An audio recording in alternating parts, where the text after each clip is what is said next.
धुआं धुआं आसमान, मिसाइलों की बौछार, गाजा पट्टी से वार, इजराइल का पलटवार। आखिर ये दुश्मनी इन दोनों देशों की खत्म होती क्यों नहीं है?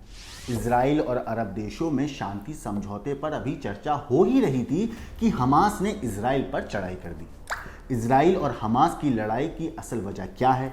इजराइल, हमास और फिलिस्तीन, इस लड़ाई में वैसे ये तीन प्रमुख तौर पर स्टेक होल्डर ये तीन ही हैं।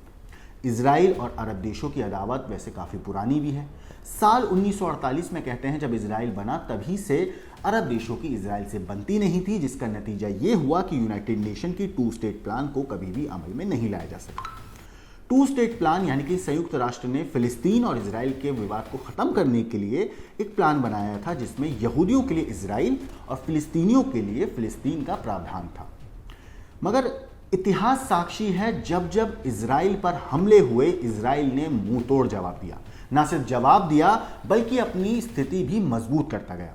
फिर चाहे साल 1967 का 6 दिन चला युद्ध हो या फिर 1973 का अरब इजराइल युद्ध, हर युद्ध में इजराइल भौगोलिक तौर पर अपना आकार बढ़ाता गया और फिलिस्तीनियों की जमीन खिसकती गई। साल 1990 का दशक आते आते इजराइल और फिलिस्तीन में बातचीत का दौर शुरू हो गया। एक तरफ बातचीत के जरिए विवाद खत्म करने की कोशिश की जाने लगी, तो दूसरी तरफ मुस्लिम कट्टरपंथियों ने 1987 में हमास नाम के संगठन की शुरुआत करी थी। अंग्रेजी में हमास का मतलब होता है इस्लामिक रेजिस्टेंस मूवमेंट। हमास का मकसद फिलिस्तीन को इजराइल से आज़ाद करना और इस्लामिक स्टेट बनाना था। वहीं फिलिस्तीन में हमास अपनी जड़ें अभी जमा रहा था। उधर बातचीत के जरिए फिलिस्तीन और इजराइल के रिश्ते सामान्य भी होने लगे थे, जिसमें 1995 में इजराइल ने फिलिस्तीनियों को ज़मीनें लौटाना शुरू कर दिया था। ऑस्लो समझौते के तहत गाजा स्ट्रिप और वेस्ट बैंक को 3 तरह के क्षेत्रों में बांटा गया था। पहला क्षेत्र था जोन ए। जोन ए में ऐसे क्षेत्रों को रखा गया जिन पर फिलिस्तीन का पूरा नियंत्रण था। वहीं जोन बी में उन क्षेत्रों को रखा गया जहां प्रशासन फिलिस्तीन का था, लेकिन सुरक्षा इजराइल के हाथ रही।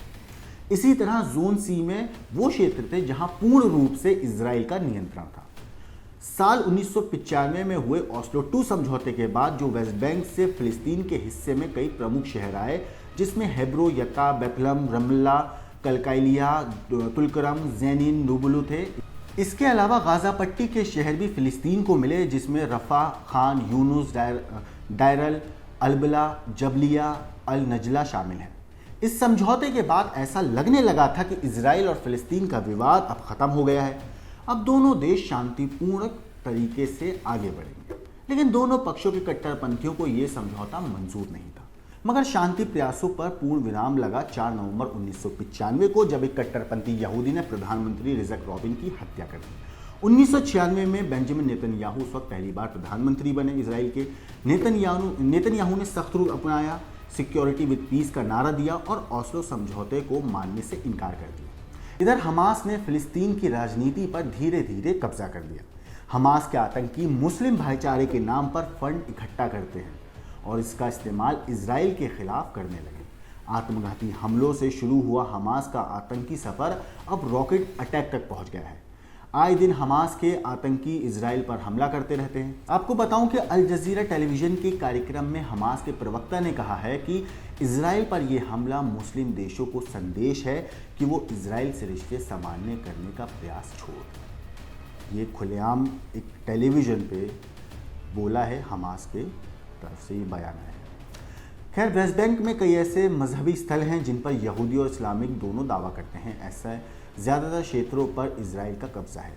हमास उन क्षेत्रों को इजराइल से छीनकर इस्लामिक देश बनाना चाहता है। क्योंकि मामला मजहबी है, इसलिए आतंकी संगठन हमास को समर्थन और फंडिंग भी मिल जाती है।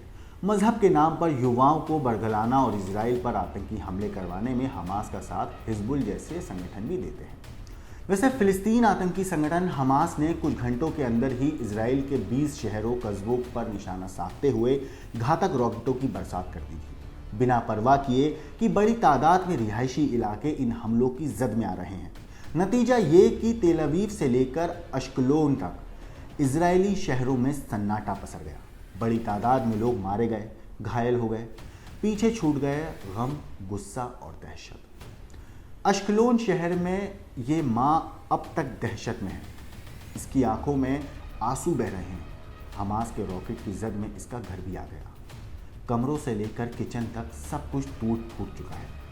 सुनिए इस माँ का दर्द। הכל חוזר לי, בדיוק אמרתי לילד שלי, שב איתו פה שלא נצא, ונכנסנו, ראיתי את הפינה הזאת, אי אפשר, זה מחזיר אותי אחורה, התקפי חרדה, התקשרתי, שלחתי אותו לאבא שלו। अविविद की सोसाइटी में हर तरफ तबाही के निशान दिख रहे हैं।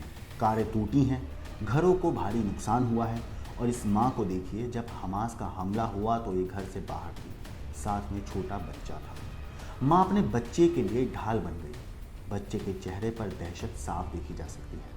हमलों के बाद इजराइल के शहरों में भगदड़ सी मच गई। लोग डर कर भागने लगे। सड़कों पर सन्नाटा था। हमास के आतंकी सरहद पार करके रिहायशी इलाकों में घुस गए। देखिए कैसे एक सोसाइटी के अंदर लोग घरों में कैद हैं और हमास के आतंकी चहलकदमी कर रहे हैं।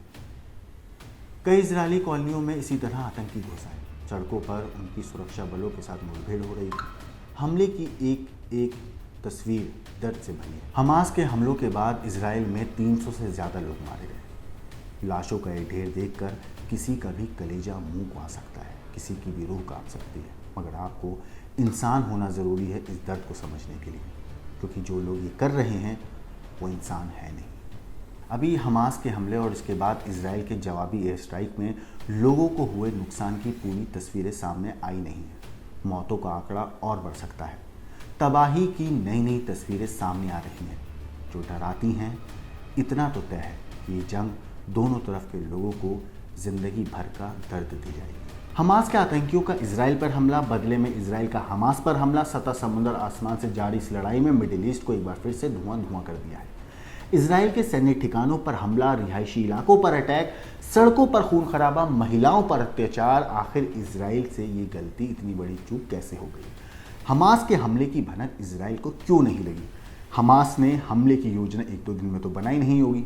जाहिर है इसके पीछे एक लंबी प्लानिंग होगी, सॉलिड कोऑर्डिनेशन होगा, तभी जाके इतना बड़ा प्लान हुआ, इजराइल पर इतना बड़ा हमला हो गया। और मोसाद को भनक तक क्यों नहीं लगी? इजराइल की जिस खुफिया एजेंसी को लोहा दुनिया मानती है, उससे इतनी बड़ी चूक कैसे हुई? मिस्टर सिक्योरिटी अपने नागरिकों को सुरक्षा क्यों नहीं दे पाए? हमास के हमले के बाद इजराइल की सुरक्षा एजेंसियां खुफिया एजेंसियों को लेकर बड़े बड़े अब सवाल उठ रहे हैं। दुनिया भर के आलोचक, विशेषज्ञ पूछ रहे हैं, आखिर इजराइल से इतनी बड़ी चूक हुई कैसे? सवाल सिर्फ मोसाद की वैसे असफलता का नहीं है, बल्कि अमेरिकी खुफिया एजेंसी CIA को लेकर भी अब सवाल खड़े हो रहे हैं। इजराइल का परम सहयोगी कहने वाला अमेरिका और उसकी खुफिया एजेंसी हमास के खौफनाक मंसूबों को क्यों नहीं समझ पाई? साल 1973 में भी ऐसा हुआ था, जब इजिप्ट ने इजराइल पर हमला किया था। तब भी इसी तरह से सवाल उठे कि आखिर सुरक्षा एजेंसियां क्या कर रही थी। हालांकि उस युद्ध को इजराइल ने जीत लिया था और अब एक बार फिर से हमास के आतंकियों ने इजराइल पर हमला बोल दिया है। अमेरिकी खुफिया एजेंसी CIA में 26 साल की सर्विस दे चुके मार्क पॉलीमेरापोलिस ने इसकी तुलना 9/11 के आतंकी हमले से करी है। मार्क ने कहा है कि इजराइल पर 9/11 जैसा आतंकी हमला है। साथ ही उन्होंने कहा कि इजराइल का यह दूसरा सबसे बड़ा खुफिया नाकामी है। ये समझ से परे है कि इजराइल इतनी बड़ी चूक कैसे कर सकता है। इजराइल पर हुए सदी के सबसे बड़े आतंकी हमले ने दुनिया के ऊपर एक और युद्ध थोप दिया है। यूक्रेन और रूस का युद्ध चल रहा था, इधर इजराइल ने भी हमास के खिलाफ अभियान शुरू कर दिया है। हालात पर जल्द काबू पाया जाए, इसको लेकर अमेरिका ने पहल की है। अमेरिकी विदेश मंत्रालय ने European union, Britain, France, Germany से बातचीत की। अमेरिका भले ही अब बातचीत के जरिए समाधान निकालने की पहल कर रहा हो, लेकिन मार्क पॉलीमेरापोलिस कहते हैं कि CIA को इस बात की भनक क्यों नहीं लगी? अमेरिका के मित्र देश जॉर्डन, कतर, सऊदी अरब को हमले की आहट क्यों नहीं लगी?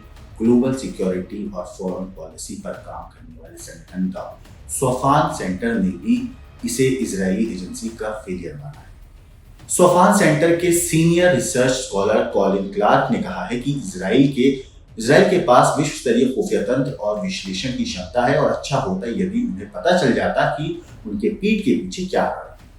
इजराइल पर हमास ने कई बार हमले किए, लेकिन पिछले 50 सालों में कभी ऐसा नहीं हुआ कि बॉर्डर पर लगी दीवार तोड़कर हमास के आतंकी इजराइल में घुसे। इजराइल और फिलिस्तीन की इस पूरी स्टोरी के ऊपर आपका क्या कहना है, आपका क्या सोचना है, हमें कमेंट करके ज़रूर बताएं। बाकी देश और दुनिया की क्राइम की खबरों के लिए देखते रहिए क्राइम तक।